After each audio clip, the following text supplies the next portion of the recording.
चतुरपुर नाम के गांव में रतन नाम का आदमी रहता था। रतन वैसे बहुत बुद्धिमान था। बुद्धिमान होने के बावजूद उसके पास कोई काम ना था। वह रोज किसी न किसी के पास जाकर काम मांगता था। उसे कोई भी अपने यहाँ काम नहीं देता था। एक दिन रतन राशन की दुकान पर जाकर दुकानदार से कहता है, भैया कोई काम हो तो दो, मेरे पास कोई काम नहीं है जिसके कारण मेरा परिवार कई बार भूखा रहता है। रतन, तू बहुत समझदार है, तू कुछ पढ़े लिखो का काम कर। यह क्या मजदूरी का काम कर रहा है? अब जा, काम धंधे के समय खोटी ना कर। रतन को बुरा तो लगता है, पर वह दुकान से जाते हुए मन ही मन सोचता है कि चलो छोड़ो, इन्हें कभी न कभी मेरी अहमियत समझ आएगी। काम नहीं मिलने के कारण वह बहुत परेशान रहने लगता है। धीरे धीरे समय भी बीतने लगता है।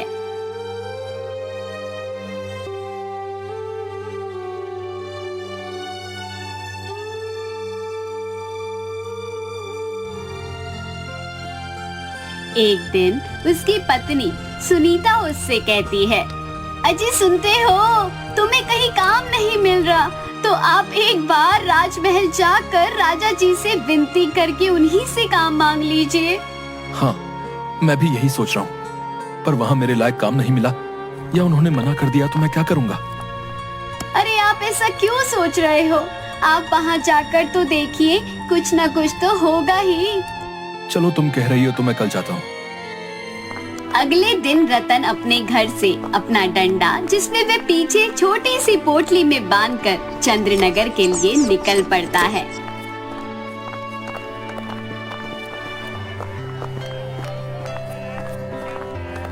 चंद्रनगर पहुंचने के बाद वह वहां लगे साप्ताहिक हाट और मेले में घूमता हुआ राजमहल पहुंचता है। महल की भव्यता इतनी कि हर किसी की आंखें बड़ी हो जाएं। अरे वाह, कितना सुंदर और भव्य महल है। चलो चलता हूँ महाराज के पास मदद मांगने। भैया, ये मुख्य द्वार कहाँ है? आम दरबार कहाँ लगा है? बाएं से तीसरा दरवाजा। पर कोई मतलब नहीं है, हमारी परेशानियों का वहाँ सिर्फ मजाक बनेगा। महाराज का नाम तो आप जानते ही हो, खड़क सिंह नाम है उनका। अच्छा, जो भी हो, मुझे तो बस अपने काम से मतलब है। इतना कहता हुआ वहाँ से चला जाता है।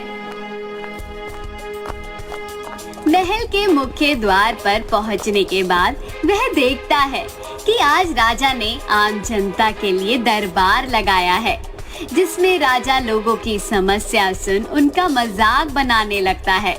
हालांकि लोग राजा के पास आना नहीं चाहते थे, पर उनकी परेशानी का हल के लिए उन्हें राजा के महल आना पड़ता था। लोगों की सुनवाई वाली कतार में रतन भी लग जाता है और अपनी बारी का इंतजार करने लगता है।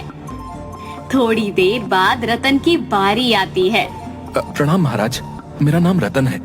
मैं आपके राज्य के गांव चतुरपुर से हूँ। मुझे मेरे परिवार के भरण पोषण और निर्वहन के लिए रोजगार की आवश्यकता है। मुझे आपके यहाँ कोई काम मिल जाएगा तो बहुत मेहरबानी होगी। अच्छा, तुम्हें काम की तलाश है? काम तो मिल जाएगा, पर इसके लिए तुम्हें किसी प्रकार का धन नहीं मिल पाएगा। महाराज, बिना धन मिले मैं कैसे अपना गुजारा कर पाऊंगा? तुम मेरे दिए गए कार्य को मना कर मेरी अवहेलना कर रहे हो। जानते नहीं हो मूर्ख, खड़क सिंह नाम है हमारा। खड़क सिंह। सैनिक, इसे बंदी बनाकर इसे 10 दिनों तक काल कोठरी में बंद कर दिया जाए। महाराज, मुझे माफ कर दिया जाए, मेरी बात का आप गलत मतलब निकाल रहे हैं। इतने में सैनिक आकर उसे कारागार की तरफ घसीट कर ले जाते हुए उसे काल कोठरी में डाल देते हैं। रतन अंदर बैठे बैठे रोता है। ये सब मेरे साथ ही क्यों होता है? इसमें मेरी क्या गलती? मैं तो बस काम मांगने आया था। 10 दिन किसी न किसी तरह बीत जाते हैं। उधर चतुरपुर में उसके बच्चे और पत्नी भी परेशान होते हैं। 11वें दिन जब उसे छोड़ा जाता है तो रतन सोचता है, अब मैं चुप नहीं रहूंगा, इन सभी को सबक सिखा कर रहूंगा। इस खड़क सिंह को इसके सिंहासन से ना उतार फेंका तो मेरा नाम रतन नहीं। फिर रतन घर लौटकर उसकी पत्नी सुनीता को सब कुछ बताता है कि उसके साथ चंद्रनगर राजमहल में क्या क्या हुआ। अब मैं उन सभी को सबक सिखाना चाहता हूँ जिन्होंने मुझे काम नहीं दिया और मुझे नाकाबिल समझा। सबक सिखाने में मैं भी आपके साथ हूँ, पर कोई गड़बड़ तो नहीं हो जाएगी। सुनो, मुझ पर भरोसा रखो, मैं सब संभाल लूंगा, पर जो मैं बताऊं वो तुम्हें करना होगा। जी ठीक है। तुम बच्चों को अभी अपने भाई बिरजू को इंद्रनगर से बुलवाकर उसके साथ मायके भेज दो। सुनीता रतन की बात सुनकर यही करती है।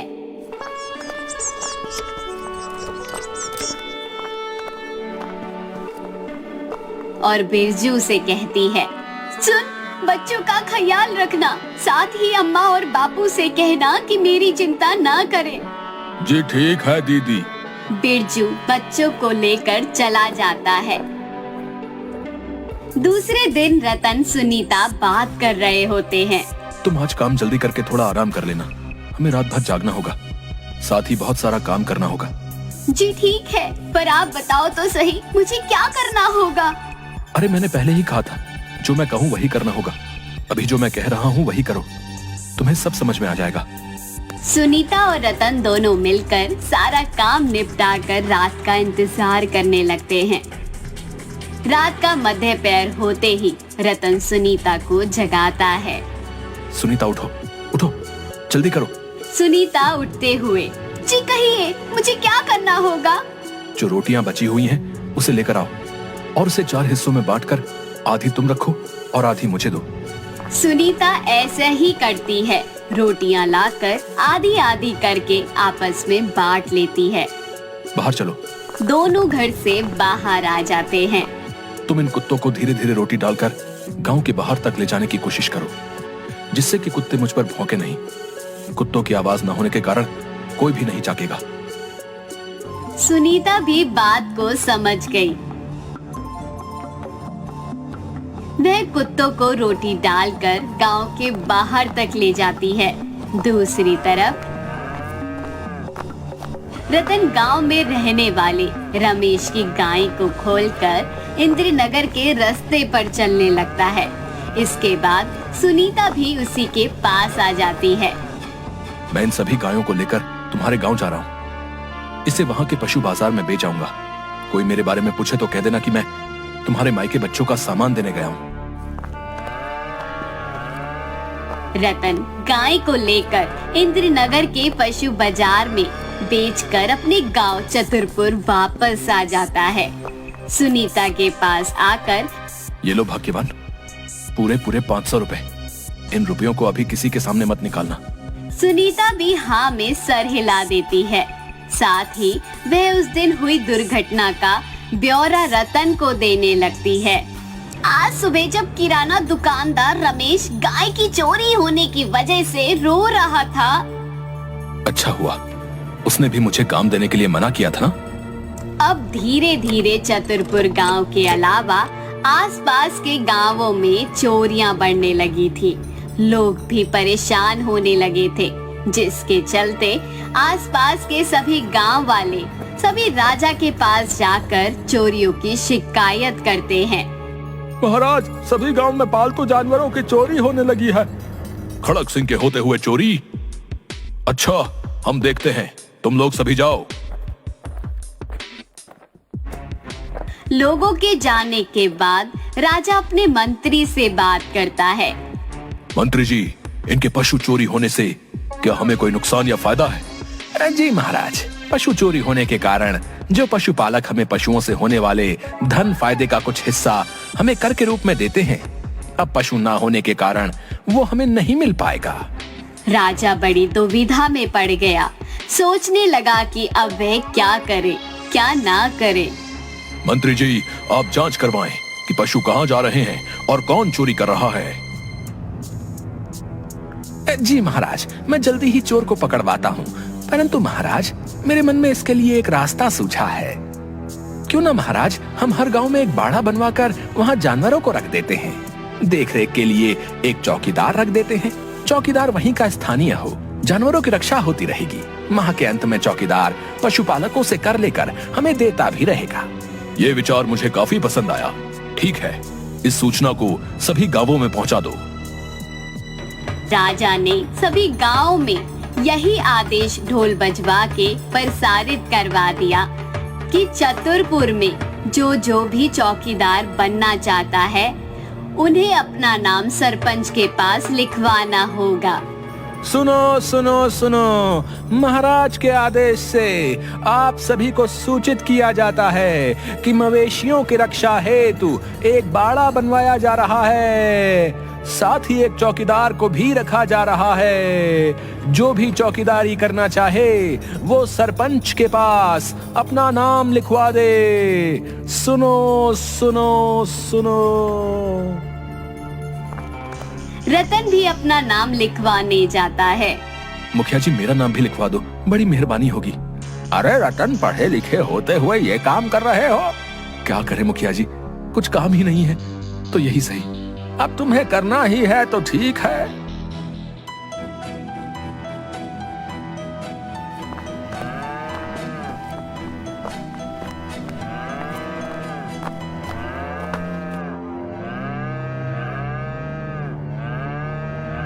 चौकीदारों को भी नियुक्त किया गया, जिसमें रतन को भी नियुक्त किया गया।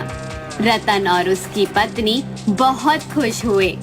रतन के मन में अभी भी राजा के प्रति गुस्सा भरा था।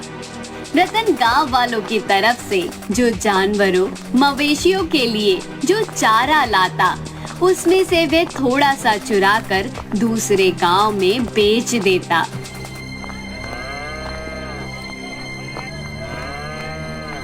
तुम्हें मवेशियों के लिए चारा चाहिए? हाँ चाहिए तो सही। ऐसा करो कि तुम मुझसे बाजार भाव से कम कीमत पर चारा ले लो। ठीक है।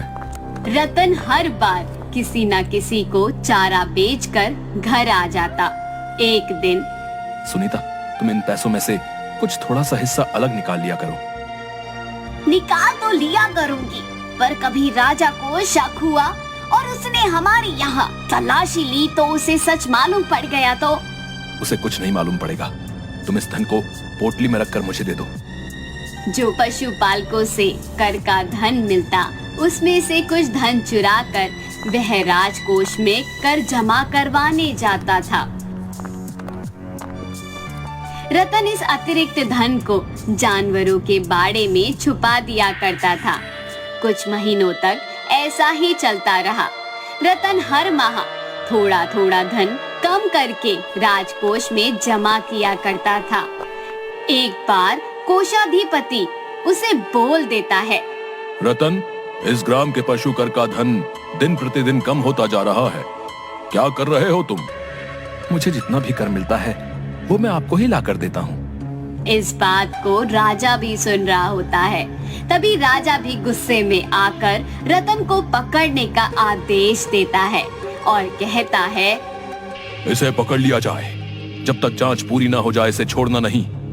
यदि कभी इस पर गुनाह सिद्ध हो जाता है तो इसे फांसी की सजा दी जाए। महाराज, मुझे अपनी सफाई का एक मौका तो दे दीजिए। रुकिए महाराज, हम सुन लेते हैं कि ये क्या कहना चाह रहा है। हाँ रुको, इसे बोलने दो। ये क्या कहना चाह रहा है? महाराज, मैं अपनी बात रखूं उससे पहले मेरी एक शर्त है। बोलो, क्या शर्त है? यदि मैं बेकसूर सिद्ध हो जाता हूँ तो आप मुझे राजा बनाएंगे और मेरी जगह आपको ये सजा मंजूर होगी।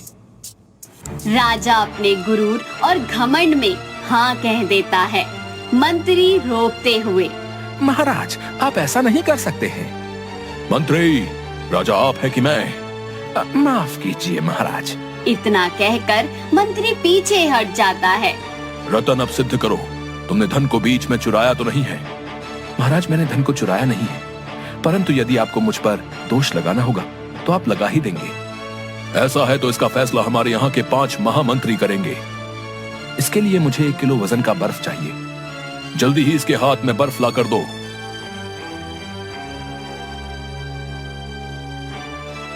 रतन के हाथ में 1 किलो बर्फ का टुकड़ा दिया जाता है। रतन बर्फ का टुकड़ा अपने हाथों से दूसरे मंत्री के हाथों में दे देता है।